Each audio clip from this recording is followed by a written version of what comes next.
سڵاو و ڕێز بۆیەوە بینەرانی خۆشەویستی تەلەڤیزیۆنی کۆمەڵە بە یارمەتی هاوڕێیانی هاوکارم لە خزمەتی بەیازی زاین بۆ پێشکەشکردنی گەشتی هەواڵەکانی سەرلەبەیانی ئەمڕۆی پێنجشەممە. سەردێڕی گرنگترین هەواڵەکان چالاکی لە یانگرانی کۆمەڵە و حیزبی کۆمۆنیستی ئێران بە بۆنەی سیڤیەکی جوەزەردان. پەیامی زەینەب جەلالیان بۆ بایکۆتی هەڵبژاردنی سەرۆککۆماری ئێران. یان لە دەستانی کرێکارێک بەهۆی نەبوونی ئیمەنی شوێنی کار لە ڕوانسەر. دەست بە سەرکردنی شارۆماندێک لە شاری بۆکان. ئاگرگرتنی دارستان و زەوی کەشاوەرزی هاوڵاتیان لە ڕۆژاوا و باشووری کوردستان.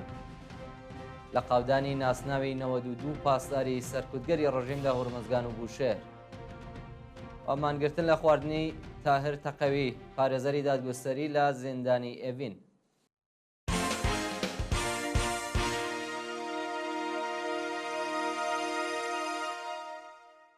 درێژەی هەواڵەکان چالاکی لە یانگرانی کۆمەڵە و حیزبی کۆمۆنیستی ئێران بە بۆنەی سیڤیەکی جوەزەردانەوە. بەپێی هەواڵی گەیشتوو ڕۆژی چوارشەممە سی جوەزەردان کۆمەڵێک لە لایەنگرانی کۆمەڵە و حیزبی کۆمۆنیستی ئێران بە بۆنەی سیڤیەکی جوەزەردان ڕۆژی پێشمەرگەی کۆمەڵە لە دەوروبەری شاری سەقز چالاکیان ئەنجامدا. بەشداربوانی ئەو چالاکیە ئاڵاوە سێرەی سووریان هەڵواسی و بە بڵاوکردنی تراکت.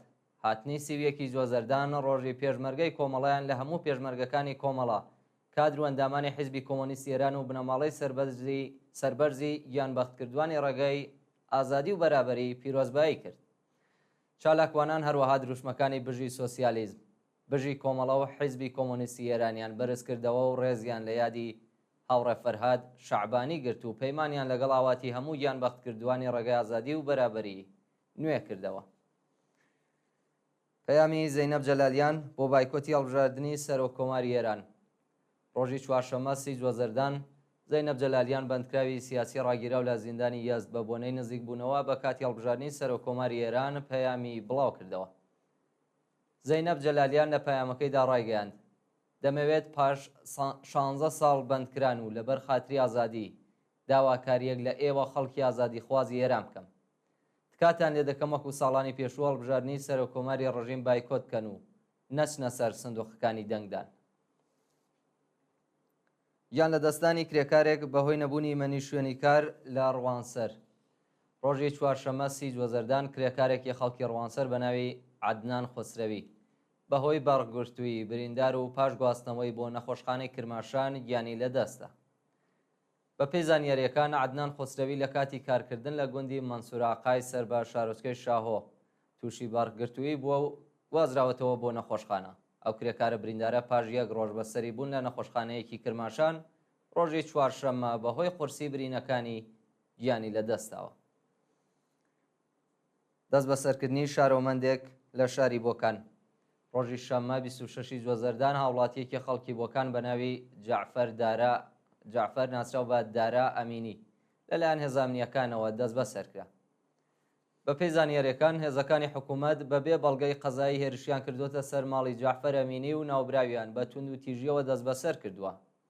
بە وتەی سەرچاوەکانی هەواڵ بە دوواداچوونی بنەماڵەی جعفەر تا بە ئەمڕۆ بێیاکان بووە و هیچ زانیاریەکیان لەسەر شارەنووس و شوێنی ڕاگیرانی ناوبراو دەست نەکەوتووە.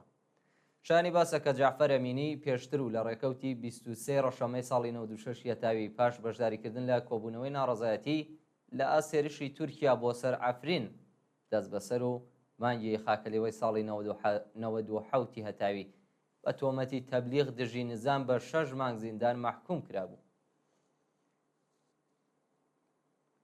ئاگرگرتنی دارستان و زەوی کەشاوەرزی هاوڵاتیان لە ڕۆژاوا و باشووری کوردستان. ڕۆژی چوارشەممە سی جوەزەردان بەهۆی بردومانی ئەرتەشی تورکیا دارستان و زەوی کەشاوەرزان لە باشووری و ڕۆژئاوای کوردستان لە ئاگردا سووتە. بەپێی زانیاریەکان تۆپخانەکانی ئەرتەشی تورکیا گوندەکانی دەوروبەری منبجیان بە چڕی بردومان کردووە و لە ئەنجامی ئەو هێرشەدا دارستان و ڕەز و باخی کەشاوەرزان ئاگری گرتووە. لەلایەکی دیکەوە فڕۆکەکانی تورکیا ناوچەی مەتینیایان لە باشووری کوردستان بردومان کردووە و بەهۆیەوە دارستان و لە وەڕگەی و ناوچەی ئاگری گرتووە و ئاگرەکە هێشتا کۆنتڕۆڵ نەکراوە. ڕوخاندنی ماڵی شارۆمەندێکی بەلوچ لە زاهێدان. ڕۆژی چوارشەممە سی جوەزەردان مامورانی شارەداری زاهێدان هێرشیان کردە سەر ماڵی کرێکارێکی بەلوچ بە ناوی بێهزادا شوفتە. خێزاندار و باوکی 5 منداڵ و دیواری ماڵەکەیان ڕوخاند. بەپێی راپۆرتی کەمپینی چالەکانی بەلوچ مامورانی شارەداری چوونەتە بەردەم ماڵی شارۆمەندێکی هەژاری بەلوچ لە دەوروبەری شاری زاهدان و داوای بەرتیلیان لێکردووە. کاتێک ئەو کەسان ناڕەزایەتی دەربڕیوە مامورانی شارەداری هەوڵی ڕوخاندنی ماڵەکەیان داوە، بەڵام دراوسەکانی کۆبوونەتەوە و ڕێگەیان نەداوە و تەنیا چەند دیواری و خانووە لەلایەن شارەداریەوە تێک دراوە. ڕەفاندنی شارۆمەندێکی بەلوچ لە شارستانی ڕاست. ڕۆژی یەکشەمە 27 جوەزەردان هێزە لیباس شەخسیەکانی ڕەژیم شارۆمەندێکی بەلوچیان بە ناوی عەبدوڵڵا لەیلازەهی لە شارستانی ڕاسەک ڕەفاند.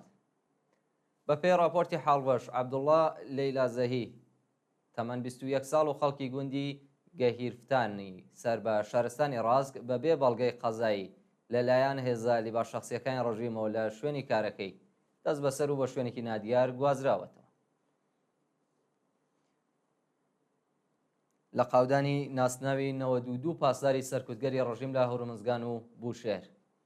کانونی مافی مرۆڤی ئێران ڕۆژی چوارشەممە 30 جوەزەردان ناسنا و شوێنی مانەوەی 92 پاسداری ڕەژیم لە پارێزگاکانی هەورمزگان و بوشێر کە دەستیان لە سەرکوتی خۆپێشاندەراندا بووە بۆ ڕایگشتی ئاشکرا کرد. بە پێی راپۆرتە ناو پاشناو ناونیشانی ماڵ ژمارە کارتی میلی و ئەو قەرارگایە کە تێیدا کاریان کردووە بۆ ڕایگشتی ئاشکرا کراوە. ئەو 92 پاسدارە لە کاتی خۆپێشاندانەکانی ساڵانی ڕابردوو ڕاستەوخۆ تەقیان لە خەڵک کردووە و دەستیان لە ڕژاندنی خوێنی گەنجانی پارێزگاکانی هۆرمزگان و بوشێردا بووە.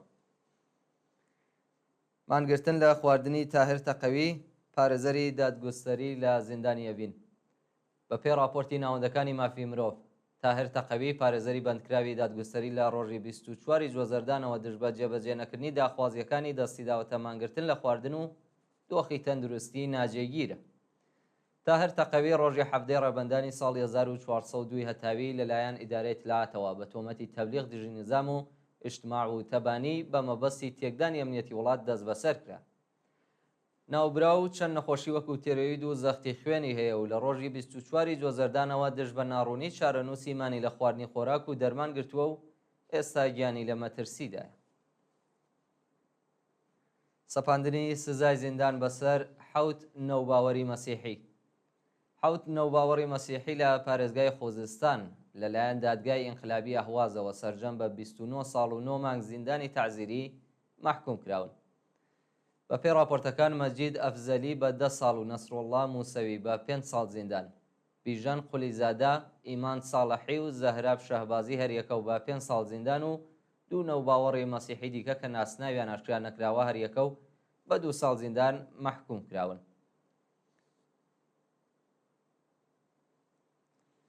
مانگرتنی پزیشکان لە کورەی جنوبی. ڕۆژی چوارشەممە 30 جوەزەردان هەزاران پزیشکی خەڵکی کورەی جنوبی لە ناڕازایەتی بە دۆخی خراپی پیشەیی دەستیان لە کار کێشایەوە و لە شاری سئۆل خۆپێشاندانیان کرد. بەپێی راپۆرتەکان پزیشکانی کورەی جنوبی لە ئەسوەرگرتنی بێزابیتەی خوێندکارانی پزیشکی بۆ قەرەبووکردنەوەی هێزی کار ناڕازین و دەڵێن کە کوالێتی پزیشکی دێتە خوارەوە و حەقدەستەکانیان کەم دەبێتەوە. شایانی باسەکامە چەندەمین جارە پزیشکانی کورەیی دەست لە کارە کێشنەوە و بێداشت و دەرمانی وڵاتە تووشی قەیران دەکەن. بینەرانی خۆشەویست، گەشتی هەواڵەکانتان پێشکەش کرا، کات و ساتێکی خۆش بۆ هەموو لایەکتان.